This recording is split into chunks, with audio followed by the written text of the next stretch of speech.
اوکی. امروز میخوایم در مورد تست های مقایسه میانگین صحبت کنیم که خیلی جز آنالیزهای پایه‌ای هستن و خیلی توی هم علوم مهندسی، هم علوم پزشکی و هم علوم رفتاری کاربردهای زیادی دارن. امروز به طور خاص روی این سه گزینه تی تست میخوایم صحبت کنیم که از توی منوی آنالیز بعد قسمت کامپیر مینز قابل دسترسی هستن.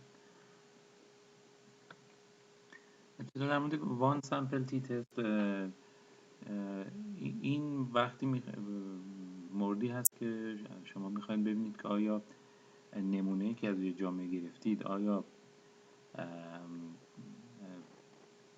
اون میانگین اون جامعه یه عدد خاص هست یا نه، یا اینکه به طور کلی بدونید که اون عدد خاص چقدر هست، یعنی یک بازه رو بتونید مشخص کنید که با یه اطمینان بالایی بگید اون به طور خاص اون میانگین اون جامعه در مورد اون متغیر مد نظر شما در این بازه خاص قرار میگیره، یا در یا حالتی که گفتن که ببینید آیا با یه عدد خاص مقایسهش کنید، ببینید آیا میانگین اون جامعه مثلا عدد 20 هست، نیست، یا بالاتر هست، یا پایین تر هست.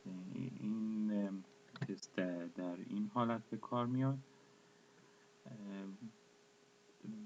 ایندیپندنت سامپل تی تست مورد بعدی است که وقتی هست که شما دو تا سامپل مستقل از هم دارید، میخواید حالا مقایسه میانگین های اونها رو با هم مقایسه کنید. مثلا یک گروه فرض کنید که از آدم های ایرانی رو اندازه گرفتید، متوسط قدشون رو میخواید ببینید با حالا یه سامپلی که از آدم های سوئدی دارید، ببینید که این دو گروه چجوری با هم مقایسه میشن، آیا ایرانی ها مساوی هستن با سوئدی، یا بالاتر هستن قدشون یا پایین تر متوسط قدشون. و مورد بعدی پیرد سامپل تی تست هست که در این حالت حالا تست مقایسه میانگین زوجی میتونیم بهش بگیم. حالتی هست که شما یک سامپل رو معمولا توی دو تا زمان مختلف یک متغیر رو در موردشون اندازه گرفتید. به عنوان مثال مثلا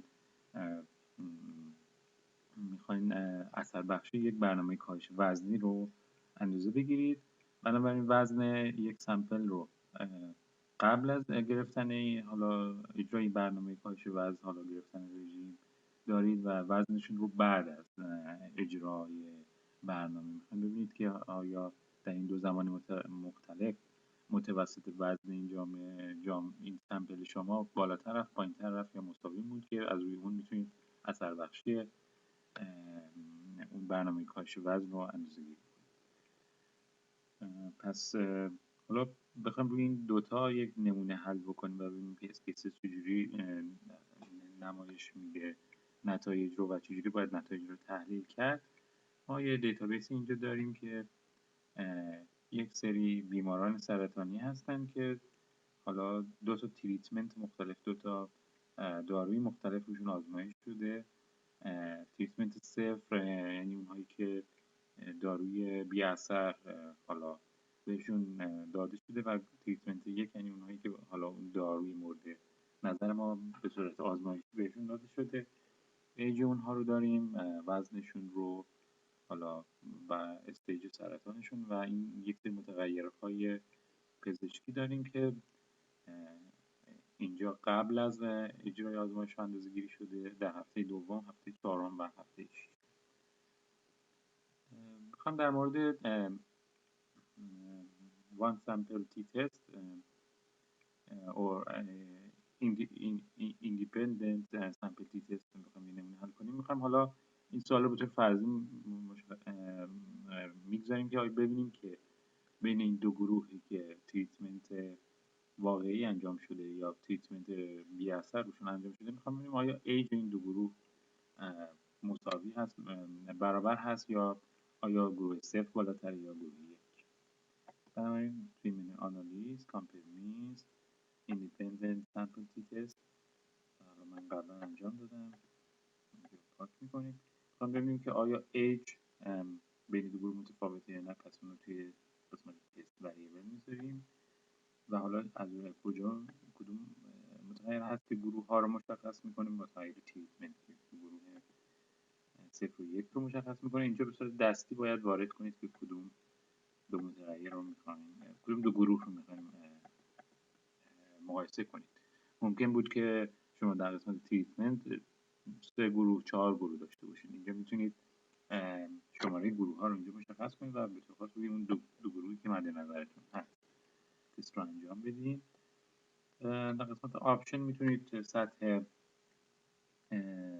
اطمینان و اینکه حالا چجوری با داده های مفقود برخورد بکنه تعیین بکنید توی این قسمت. حالا به صورت دیفالت ما اینو باقی میذاریم، اوکی رو انجام میدیم و تست انجام میشه. همینطور که میبینید خروجی اسپیسیس معمولا توی جدول‌های مختلف هست. اینجا جدول اول بین دو گروه برای دو گروه مختلف، برای دو گروه 0 و 1 تعداد میانگین و انحراف معیار رو مشخص میکنه.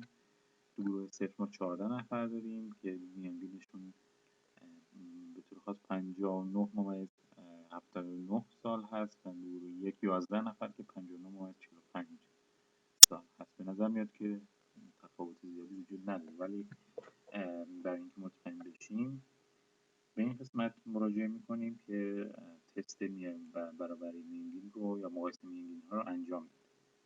برای اینکه این کار رو انجام بدیم قبل از اون باید ببینیم که آیا واریانس بین این دو گروه یکسان هست یا خیر. بسته به اینکه این جواب این سوال چی باشه، دو تا تست مختلف متعاقب اون انجام میده اسپیسیس. پس بنابراین درسته که میخوایم میانگین ها رو مقایسه کنیم، ولی اول باید ببینیم که آیا واریانس این دو گروه برابر هست یا نه. اونو با آماره F انجام میده اسپیسیس که مقدارش هست 4.5 و اینجا میزان سیگنیفیکنس اون رو نشون میده. اگه که میزان سیگنیفیکنس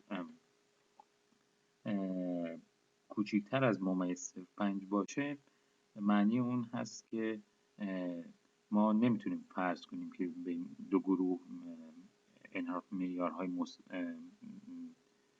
مساوی دارن. یعنی و اگه بالاتر از ممیز 0.5 باشه ما میتونیم فرض کنیم که دو گروه واریانس های یکسان، یا بخوام دقیق‌تر بگیم نمیتونیم بگیم که یعنی شاهدی نداریم که بگیم این واریانس این گروه ها متفاوت هست. اینجا چون ممیز 0.4 هست و کمتر از ممیز 0.5 هست، پس بنابراین ما نمیتونیم فرض کنیم که واریانس ها برابر هستند. پس این خط رو پی میگیریم، خط دومی که توی آنالیز انجام شده. اگر بالاتر از 0.5 بود روی اون خط اول نگاه می‌کردیم. حالا اینجا با آماره تی تست با آماره تی میزان برابری رو میسنجه اسپیسیس و اینجا میزان سیگنیفیکنس رو مشخص کرده. چون بالاتر از ممیز 0.5 هست، بنابراین ما میتونیم فرض کنیم که میانگین دو گروه از لحاظ ایجی برابر هست. یعنی فرض 0 رو نمیتونیم رد کنیم. پس بنابراین میتونیم فرض کنیم که میانگین دو گروه برابر هست. و این از آماره تی تست بود. حالا برای مثال پیر سمپل برمیگردیم به منوی داده هامون. همطور که گفتیم برای پیر سمپل یک نمونه در دو زمان مختلف معمولا متغیر روشون اندازه‌گیری شده. حالا اینجا متغیر رو ما قبل از انجام آزمایش و در هفته دوم اندازه‌گیری کردیم. پس بنابراین میتونیم اینجا از پیج سمپل توی تی تست استفاده کنیم. منو رو اگه کلیک کنیم این صفحه رو مشاهده میکنید. ما میخوایم ببینیم که آیا برای سمپلمون میزان متغیر پزشکیمون در هفته اول و هفته قبل از انجام آزمایش و در هفته دوم میانگینش رو میخوایم مقایسه کنیم. پس من این دوتا رو به صورت یک زوج وارد میکنیم. میتونیم حتی هفته دوم و هفته چهارم به عنوان یک زوج دیگه اینجا به عنوان مثال وارد کنیم. یعنی میتونید همزمان زمانهای مختلف رو اندازه‌گیری کنید. حالا ما به طور خاص اینجا روی قبل از انجام آزمایش بر هفته دوم زوم میکنیم، اوکی رو فشار میدیم. باز هم همونطور که میبینید ابتدا به صورت دیسکریپتیو یه سری دیتا میده در مورد قبل از آزمایش و هفته دوم میانگین اون متغیر حالا پزشکی مد نظرمون قبل از انجام آزمایش 6.52 و بعد از اون 8.28 بوده و اینجا اینها برابر هستن به طور طبیعتاً، به خاطر اینکه ما یک سمپل رو توی دو زمان مختلف اندازه‌گیری کردیم. و همطور که میبینید به نظر میرسه که یک افزایشی داشتیم از 6.5 به 8.3 تقریبا. بنابراین حالا برای اینکه مطمئن بشیم باید از لحاظ آماری باید ببینیم که آیا این افزایش سیگنیفیکانس بوده یا نه. بنابراین از آماره تی اینجا استفاده میکنیم و سیگنیفیکانس رو اینجا مشاهده میکنیم. همونطور که میبینید که عدد خیلی کمی هست، یعنی کمتر از ممیز 0.5 هست و حتی کمتر از ممیز 0.9 هست، 0.1 هست. یعنی ما تقریبا میتونیم با 99% حالت اطمینان بگیم که یک افزایشی وجود داشته اینجا، خاطر اینکه این میزان سیگنیفیکانس هست.